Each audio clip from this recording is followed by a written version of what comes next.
어둠이 내리면 비로소 고개를 드는 존재들이 있습니다. 지금은 이제 불이 좀 많이 켜져 있잖아요. 해독장은 다 닫아요. 저는 어둡고. 그날 화려한 불빛이 꺼진 도시를 정훈 씨는 정신없이 헤매고 있었습니다. 순찰 사람이 잘 때렸다고. 그래서 이제 와서 확인하고 바로 뛰어갔다고. 만삭의 아내에게서 온 다급한 문자 메시지 때문이었습니다. 그런데 이쪽에 그 와이프 하얀색 가방에 뭐였었어요. 가방이 여기 있다 보니까 이제 저는 바로 이쪽으로 넘어온 거였어요. 불길한 마음으로 다가간 그곳에서 정훈 씨는 기막힌 장면을 목격하게 됩니다. 제가 본 모습은 그게 바로 2차 게이트 부분이었어요. 같은 것 같은 소리를 듣고 2차 게이트 와이프 목 쪽으로 올리고 줍니다. 만삭의 아내가 누군가에게 성추행을 당하고 있었던 겁니다. 2달 전인 지난 9월 새벽의 일이었습니다. 저녁을 못 먹고 일을 하니까 제가 도시락을 싸가지고 가게로 갔어요. 밥 먹는 거 보고 좀 돕다가 이제 한 새벽 5시쯤에 이제 집으로 간다고 나왔거든요. 밤새워 일하는 남편을 위해 정성껏 만든 도시락을 가져다 준 아내 유나 씨가 집으로 향한 건 새벽 5시경. 횡단보도를 건너 번화가 입구에 다다랐을 때입니다. 걸어가고 있는데 이제 뒤에서 주먹으로 등을 팍 때리는 거예요. 그 사람이 이제 너 이쁘다 이름이 뭐야 막 이러면서 어디 좀 나랑 같이 가자. 다짜고짜 유나 씨를 때리며 다가온 남자는 그녀의 손목을 잡고 어딘가로 끌고 가려 했습니다. 지나가던 아저씨가 그 사람한테 이제 이러시지 말라고 그 남자를 맞고 붙잡더라고요. 행인이 그를 말리는 사이 남편에게 문자를 보낸 유나 씨는 도망치기 시작했습니다. 하지만 그 남자가 다시 제 앞을 또 가로막는 거예요. 뒤에 이렇게 주변 돌아보니까는 이제 절 도와줬던 사람도 없고. 집 앞에 도착했을 때 다시 남자에게 붙잡힌 유나 씨. 그 사람이 시키는 대로 하지 않으면 그냥 죽인다고 말을 하면서 저를 그 벽 쪽으로 데려갔어요. 그리고 나서 이제 벽으로 몰아세우고 추행을 시작한 거죠. 저는 어떻게 돼도 상관이 없는데 아이가 죽을까봐 그게 가장 걱정이 되었어요. 뱃속에 아이만은 지켜야 한다. 그 때문에 비명 한 번 지르지 못한 채 이러지도 저러지도 못하던 유나 씨는 다행히 문자를 받고 달려온 남편의 도움으로 그의 손에서 벗어날 수 있었습니다. 그리고 잠시 후 출동한 경찰에 의해 그가 체포됐습니다. 경찰 조사 받으면서 형사님한테 들었어요. 군인이라고. 휴가를 나와 민간인을 상대로 범행을 저지른 남자는 24살의 육군병장 임씨. 사건은 곧장 군 수사기관으로 넘어갔습니다. 차라리 다행이다라고 생각했어요. 적어도 제가 출산할 때까지는 길 어느 곳에서라도 마주치지 않을 거라는 안심이 들었거든요. 그런데 이게 어떻게 된 일일까요? 그날 오후 경찰서를 찾은 유나 씨가 또 한 번 큰 충격에 빠지는 일이 벌어졌습니다. 경찰서 입구에서 어떤 아줌마가 뒤에서 저를 부르는 거예요. 어제 임산부님 맞으시죠? 이러는 거예요. 그래서 보니까 가해자 어머니랑 그 가해자랑 제 앞으로 걸어오는데 저를 기다리고 있었던 것 같아요. 성추행 현행범으로 체포돼 군 헌병대로 끌려갔던 임 씨가 경찰 조사를 받고 나온 유나 씨 앞에 나타난 겁니다. 사건이 벌어진 지 12시간 만이었습니다. 영문을 몰라 당혹스럽긴 경찰도 마찬가지라고 했습니다. 저희도 그게 궁금해서 어떻게 해서 오늘 바로 석방이 됐는지 우리 경찰서를 찾아왔는지 그거에 대해서 내가 물어봤거든요. 부모한테 얘기했다고 하더라고요. 그 헌병대에서 어머니한테 부모한테 얘기했다고. 정훈 씨는 군 수사기관에 어떻게 된 일인지 물었습니다.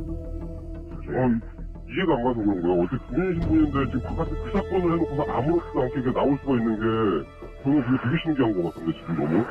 휴가 기간이잖아요. 휴가를 마음대로 이렇게 막 복귀시키거나 이렇게 하는 게 그게 안 돼요. 범죄 수사보다 휴가 일정을 맞추는 게 더 중요한 걸까요? 기막힌 일은 여기서 끝나지 않았습니다. 22일 날 저녁에 이제 연락이 왔더라고요. 그 가해자가 전역을 했다고 하는 거예요. 그 어떤 조사도 없이. 임병장이 부대로 복귀한 뒤 처벌도 받지 않고 지난달 전역했다는 겁니다. 알고 봤더니 휴가도 나왔더라고요. 제대 전에. 말이 안 된다고 생각을 해요. 그렇고. 어떻게 이럴 수 있을까요? 그에 대한 수사가 이루어지긴 했을까요? 1차 조사 때는 이 인원이 그 소리 아직 들깬 상태여가지고 좀 횡설수설하는 듯한 그런 모습이었어요. 실질적으로 피해자에 대한 조사는 진행하지 않았던 거고요. 못했던 거고. 사건 발생 이후 임병장이 전역하기 전까지 24일이나 있었는데 왜 그랬을까요? 지금 당장 좀 관계자를 만나시면 좀 힘드실 것 같습니다.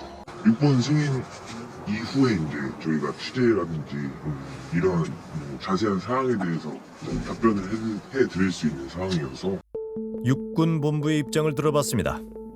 휴가 복귀 후에 조사를 받을 것인지를 했을 때 본인은 사업공고장 차원에서 전역 후 받겠다, 조사를 받겠다. 그래서 전역 후 조사하는 걸로 경찰로 이끌었습니다. 임 씨가 전역 후 경찰에서 조사받는 걸 원했기 때문에 사건을 다시 경찰로 넘겼다는 육군 측. 그 후 경찰은 사건 발생 48일 만인 지난 11일 제대한 임 씨를 처음으로 조사했습니다. 남자를 미뤘어요. 한두번 경찰 참고해서 오겠다. 그런데 다른 건 다 인정을 하는데 그 추행 부분은 인정을 안 하더라고요.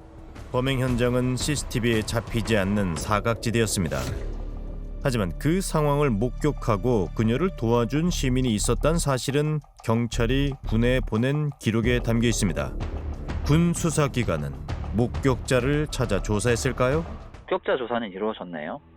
경찰이 하겠죠. 군에서는 그럼 조사를 따로 하신 건 없으신 건가요? 그럼 절차를 따져야죠, 절차를. 절차상으로도 경찰에 사건 넘어오기 전에도 헌병대에서 수사가 가능한 걸로 저는 알고 있거든요.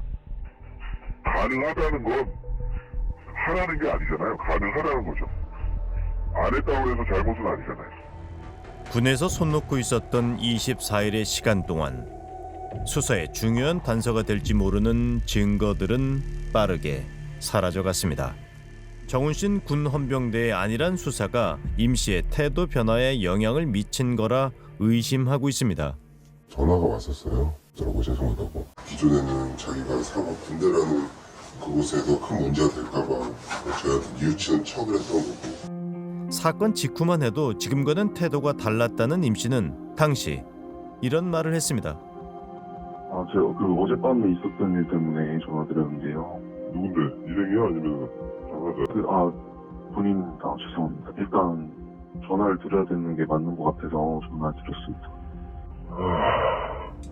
우린 임 씨의 얘기를 듣고 싶었습니다.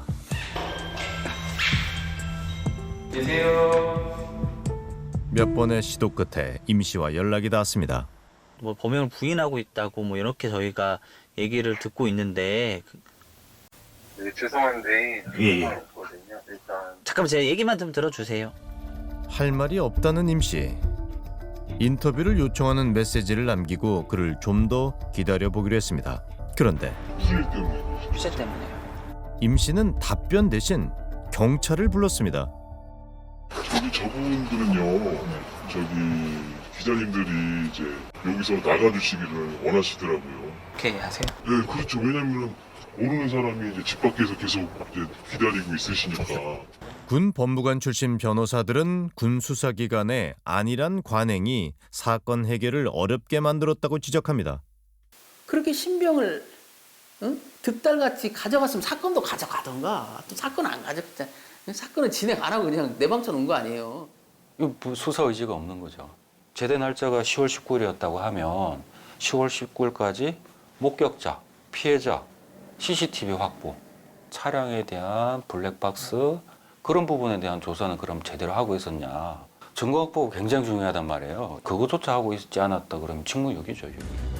민간인을 상대로 한 군인 범죄는 꾸준히 늘어 하루 평균 7건에 이르지만 기소율은 오히려 감소하고 있습니다.